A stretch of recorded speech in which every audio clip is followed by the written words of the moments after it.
Goeiemôre liewe vriende. Ek sê nou maar môre, maar hierdie diens gaan eintlik wees in die aand, want dit is maandag aand, dit is vir ons maandag aand, die eerste aand van die Pinksterreeks in die week. Ons het gister by die Sondagdiens die eerste tema, die eerste onderwerp behandel van ons Pinkstertema met die naam te vroeg vermoed verloor.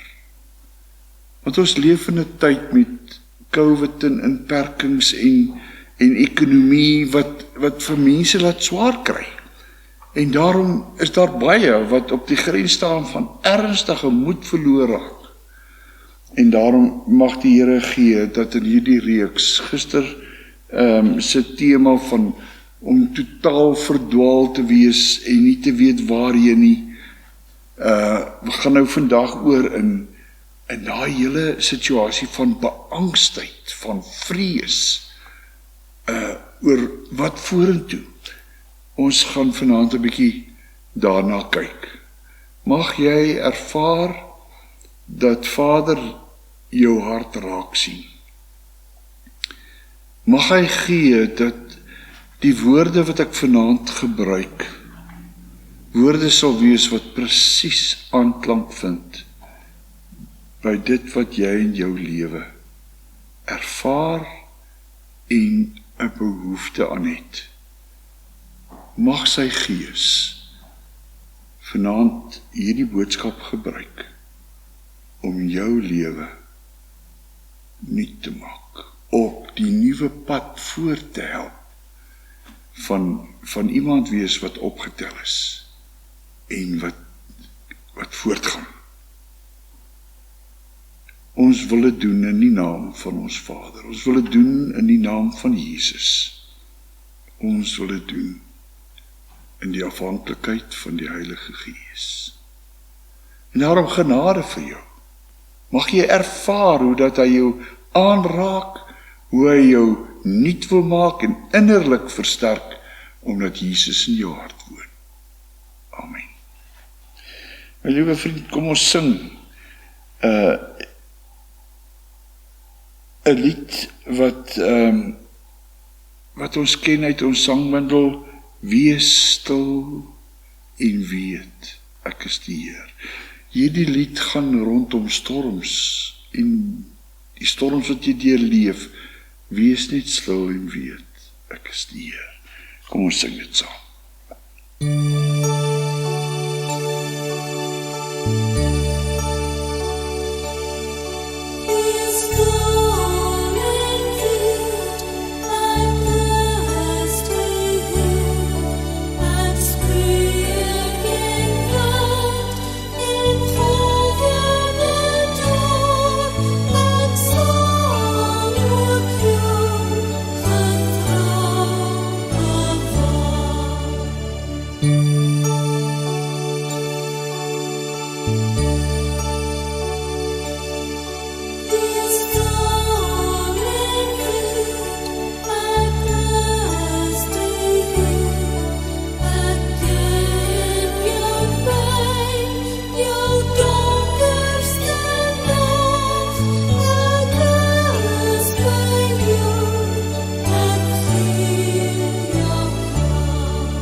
Nou vriende, kom ons open die Here se woord. Ek gaan nou weer vanaand saam met jou lees uit Psalm 23. Dit is tog so 'n troostvolle psalm onder al hierdie moeilike omstandighede. Voor ons lees, kom ons buig eers in aanbidding. U is God. U is die Almagtige. U het so begrip van die chaos van hierdie wêreld, van die stryd waardeur u kinders ook in hierdie tyd gaan. Dankie, Here. Dankie dat u ons nie soos weeskindertjies gelos het nie, wat geen heenkome het nie. Ons het 'n Vader. Ons het 'n God soos u wat ons herder is. Ons bid u, Here, wil u ook nou ons innerlik versterk. Ons bid dit in u naam. Amen. Die Here is my herder, ek ly nie gebrek nie. In groen weivelde laat hy my rus, en na waters waar rusplek is, lei hy my. Hy gee my nuwe lewenskrag. Hy lei my op die regte paaie, terwille van sy naam. Selfs as ek in die donkerste kloof ingaan, is ek nie bang vir gevaar nie, want u is by my. Dit is u staf en u stok wat vir my gerus stel. Ek lees net tot sover, hier aan die einde van die 4de vers, en dan is ons teks dan nou juis hierdie laaste vers. Selfs al gaan ek in die donkerste kloof in, is ek nie bang vir gevaar nie, want u is by my. Die ou vertaling, 1933-53 vertaling het gesê, ek sal geen onheil vrees nie. Ek wil vanaand hê, jy moet saam met my in die Gees kyk na Jesus. Kyk na hom in Getsemane. Jy weet, Getsemane is die tuin waar ons lees, dit was hom, sy en die disippels se gewoonte om daar gereeld by mekaar te kom. Maar daardie aand waar hy gevange geneem is, was juis in hierdie tuin. Hy het uitgegaan van die boventrek waar hy die nagmaal ingestel het. En hulle het ingegaan in hierdie tuin. Nou, uit my kinderdae onthou ek met die kinderbybel toe ek hierdie storie gehoor het, van hoe Jesus daar gebid het, geworstel het met Vader, maar dat die prentjie in die Bybel, in die kinderbybel, was 'n prentjie van 'n baie sagte Jesus wat netjies kniel by 'n rots, met sy hande netjies gevou, besig om te bid.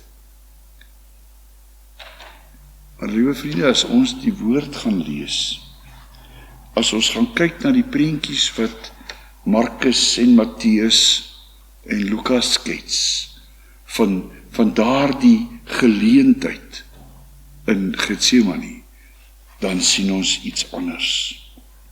Markus 14 sê in vers 35 dat Jesus op die grond neergeval en gebid het.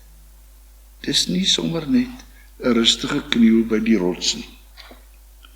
Matteus 26 sê by twee geleenthede net na mekaar, Jesus het bedroef en beangs geword. Daardie worsteling van hierdie pyn en lyding en angs van wat voor lê, was iets geweldigs. Daar staan hy het diep bedroef, selfs tot die dood toe bedroef geword. Dis 'n ander prentjie as 'n rustige Jesus wat kniel en bid. Ek wil saam met jou lees hoe dat hoe dat Lukas dit beskryf. Lukas 22. Ek lees daar vanaf vers 44. Natuurlik vers 42. Ek gaan nou hy het 'n eentjie verder gegaan, vers 41.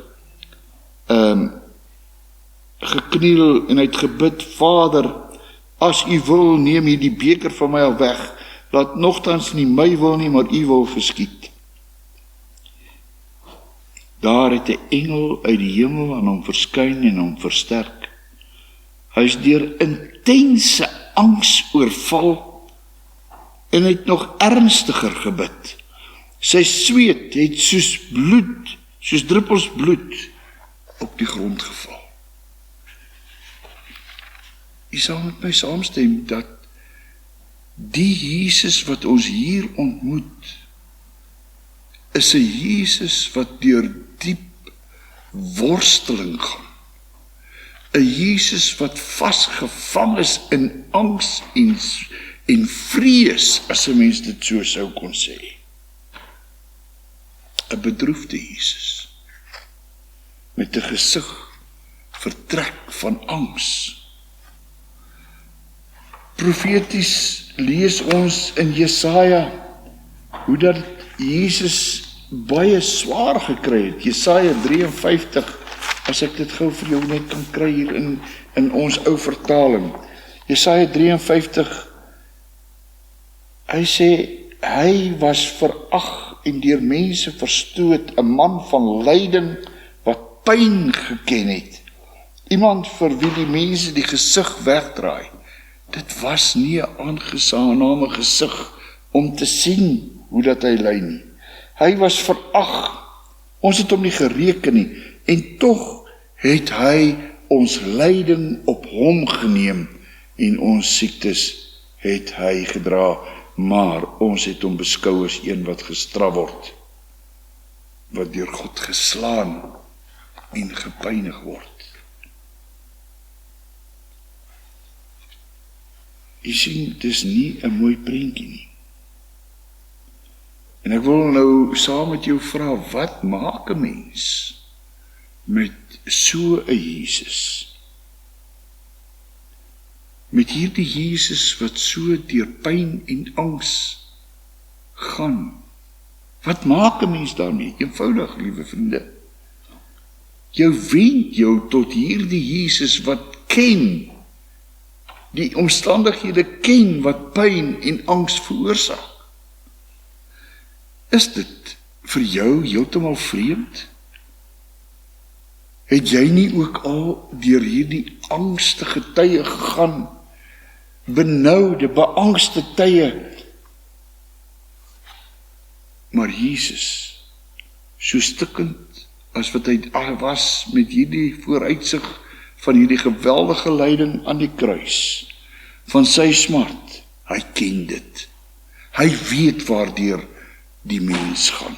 Hy het volkome gelyk geword aan jou en my. Hy verstaan hoe stikkend en seer hierdie chaotiese wêreld vir 'n mens kan maak. En daarom beleef hy vrees. Hy beleef ook pyn en angs binne hierdie onvermydelike seer wat nou op hom wag. Die lyding en kastyding met die swepe op sy rug, met die doringkroon, met die spykers deur sy hande, die geweldige worsteling waardeur hy gaan. Daar's baie dinge, liewe vriende, wat vir ons in hierdie wêreld ook laat pleit, soos Jesus gepleit het. Vat asseblief hierdie beker weg. Ja, Jesus het geweet, dis waarvoor ek gekom het. En nogtans was hy so beangst dat hy gepleit het, vat asseblief hierdie beker van my weg as dit U wil is. Nogtans nie soos ek wil nie, maar soos U wil. Om die veiligheid van jou eie huis te verlaat, is miskien vir party mense dieselfde rede tot angs. Om 'n onsekere toekoms in te gaan, alleen, jou tasie te vat en die pad gaan. Baie van ons jong mense moet dit doen, verkeer baie keer ook in hierdie angs. Dit kan gebeur dat jy jou by geleentheid in 'n oproerige massa mense bevind. Mense wat stokke swaai en klippe gooi en met onvriendelike oë op jou gerig is. Jy kan in daai omstandighede self ook geweldig beangs word. Ek ken mense wat hierdie selfde angs sweet beleef as hulle op 'n vliegtuig moet klim. of as hulle na 'n hospitaal moet gaan, of as hulle op 'n verhoog moet staan en skielik voor iemand moet kom praat in 'n gehoor met toeskouers. Dit kan wees dat jy nou op trou staan en jy's beangs oor wat voor lê. Daar's mense wat nie in die stad kan bestuur nie. Angs en vrees kan op verskillende maniere 'n mens se lewe gryp. Dit mag wees dat vir baie ander mense is hierdie soort angs wat jy nou beleef 'n onbenulligheid. Maar dit laat jou vries. Dit laat jou hart wil klop. Dit jaag jou bloeddruk op. Jou kop wil duisel. Dit is wat met Jesus gebeur het. Hy was beangs oor hierdie komende lyding, die kruisiging, en daar staan in Lukas, ekskuus tog, dat hy gesweet het wat lyk soos bloeddruppels. Dokters beskryf hierdie toestand as hematidrose. Hematidrose. Dis 'n ernstige, angstigheid wat verhoog, wat jou bloeddruk so verhoog, dat tesame met die afskeiding van 'n chemiese stof deur jou kliere, die bloedhaarvate rondom jou sweetkleertjies, bloed laat deurgaan, en wat dan infiltreer in jou bloed, en dan lyk jou bloed, jou sweetdruppels soos bloed. Het is wonderlik vertroostend dat Jesus, wat van die begin af God was, Jesus wat het geen roof geag het om gelyk aan Jesus, aan God te wees nie, want hy kom van die troon, hy kom van die hemel. Jesus ken ook hierdie angs. Dis eintlik sy liefdevolle hart wat vir jou en my laat weet, ek ken angs. Ek weet wat hierdie vrees aan 'n mens kan doen. Ja, ons is van nature geneig om eintlik die teenoorgestelde te doen. Ons steek dit weg. Maar Jesus wys dit. Jesus kom demonstreer dit voor sy Vader. Ja, ons erken dit nie graag nie. Ons verberg hierdie naarheid, hierdie holmaag gevoel. Maar nie Jesus nie. Hy erken dit en hy bely dit. En hy smeek selfs, laat hierdie beker by my verbygaan. Die eerste een wat hoor dat hy hierdie angs belewe is sy Vader. Hy kon na sy ma gegaan het, ons het op baie plekke al gelees hoe dat Maria en ander Maria en ander vrouens vir hom bygestaan het, hy kon na hulle gegaan het, hy kon na sy vriende toe gegaan het, sy disipelkring. Maar nee, sy Vader is sy toevlug. En so het Dawid ook in Psalm 23 dit uitgejubel. Die Here is my herder. Hy is so met my dat al gaan ek deur donker dieptes, ek sal nie onnou vrees nie. Het jy al ooit agtergekom as jy die Psalm 23 lees, hoe dat die eerste paar verse, eerste 3 verse praat van hom. Hy lei my na waters waar is. Hy is die een wat vir my lei na groen weivelde. Hy lei my met sy lewensstok en sy staf op die regte paaie. Maar dan in vers 4 staan daar, selfs as ek in die donkerste kloof ingaan, is ek nie bang vir gevaar nie, want nie hy nie, maar u is by my. hierdie krisis, hierdie beangstheid, bring 'n persoonlike verhouding. Ons praat nie meer van hom as my herder nie, maar ons praat met die herder. Krisis bring jou nader. Angs bring jou nader, sodat jy hom in die oë kyk. Sodat jy hom ken as die een wat sê, ek is hier by jou. En dan kan jy ook sê, ek is nie bang vir gevaar nie. Ek sal geen onheil vrees nie, soos hy hier sê in vers 4. Want U is by my. U stok en U staf, die stel my gerus. Jesus modelleer vir ons dit wat ook in Psalm 56 geskryf is. Psalm 56 lees ons in vers 4. Die dag wanneer ek bang is, vertrou ek op U. Hy wys, dis werklik so, die dag waarop hy bang was, waarop hy ook beangs was, vertrou ek op die Here, op my Vader. Ja, gaan deur hierdie wêreld se donker dieptes, my vriend. Gaan deur hierdie wêreld se Getsemanies. En as jy daarin is, mag jy ook op die grond neerval.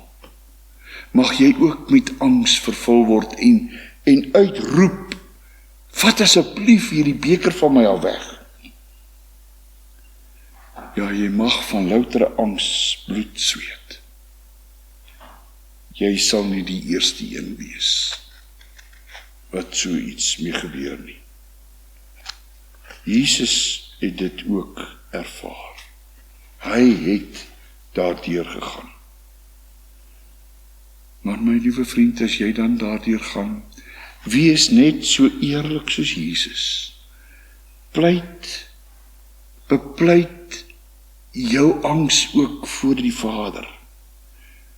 Al wil jy hierdie beker asseblief ontduik, vertel hom van jou vrees, wat oor jou afsak. Vertel hom van jou vrees, van die afspraak wat jy met die dokter het, wat vir jou wil sien oor die toetse wat hulle pas in die afgelope week gedoen het. Vertel hom, hy verstaan. En hy sal troos. En hy gee nuwe krag. Ja, hy het nie die kruis weggeneem nie. Jesus het nog steeds deur daardie kruis gegaan. Maar wat hy wel weggevat het, was die angs en die vrees. Sodat Jesus daar opgestaan het, Malchus se oor genees het, saamgegaan het en die verhoor deurgegaan het daai nag, sy kruis op sy skouer geneem het, al was hy stikkend geslaan, met sweephale. Hy het gegaan en homself geoffer. Moenie kyk na die grootte van die berg, wat asseblief moet geskei word nie. Kyk na hom, wat dit kan versit. In plaas daarvan, my liewe vriend, om die wêreld op jou skouers te probeer dra, praat met hom, wat hierdie hele al in die holte van sy hand hou. Kyk op. Hef jou oë op na die berge en weet, jou hulp kom van hom. Hoop en 'n nuwe lewe is 'n oogopslag ver. Hy sal red. Hy sal vir jou dra, ook deur donker dieptes. Amen. Dankie, Here Jesus, dat U mens geword het net soos ek. Dat U ook weet wat dit is om in spanning te leef, om angstig te word, om selfs bloed te sweet. Dankie dat U dit vir my kon doen het. U het as dit ware die bagasie van my eie sondeskuld afgehaal van my skouers en dit op U skouers gesit. En U het hierdie worsteling van die straf daarvoor in my plek gedra. Dankie daarvoor. Ons bid, Here, vir baie van U kinders in ons gemeente en in hierdie land wat swaar kry in hierdie tyd. Ons bid dat U vir hulle nuwe hoop sal gee, sal optel en vir hulle koersvas sal uitlei uit hulle krisisse. Dit bid ek in Jesus se naam. Amen. Liewe vriend, kom ons sluit af met 'n lied. Daar is hierdie mooi lied in lied 518. Voel jy soms asof die Here baie ver weg is? Kom ons sing hierdie woorde. Liedboek 518.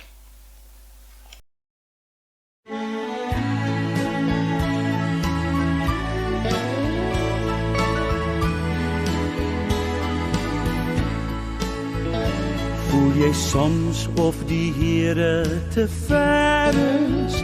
Twyfel jy soms aan God se bestaan? Jy moet glo dat die Here met jou saamloop, dat sy gees oral met jou sal gaan. Jesus sê, hy kom weer, hy kom by die hemelmuur, met geseën en geskaaf, kom hy al sy mense haal. Voel jy soms of die Here te ver is? Twyfel jy soms aan God se bestaan? Jy moet glo dat die Here met jou saamloop, dat sy gees vooral met jou sal gaan.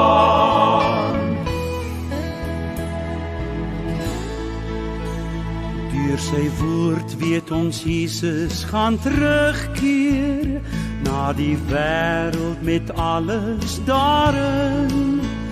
Wat gebreek is, sal Jesus kom heel maak. Deur sy woord weet ons alles maak sin. Hoor hoe sag waai die wind met die glimlach van 'n kind.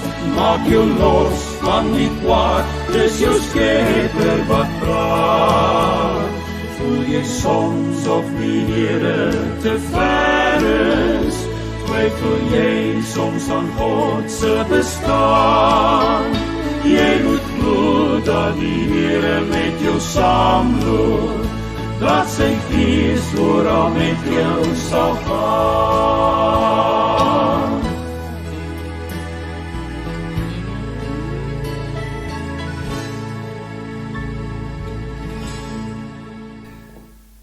Ek wil weer eens nou die wonderlike seënbede wat die Here gegee het, wil ek ook oor jou uitspreek. 'n Seënbede wat soos ek dit sê, kan dit gebeur. Die genade van Jesus is met jou. Die vrede van God wat alle verstand te bowe gaan, is met jou. Die Heilige Gees versterk jou innerlik om te kan leef tot sy eer.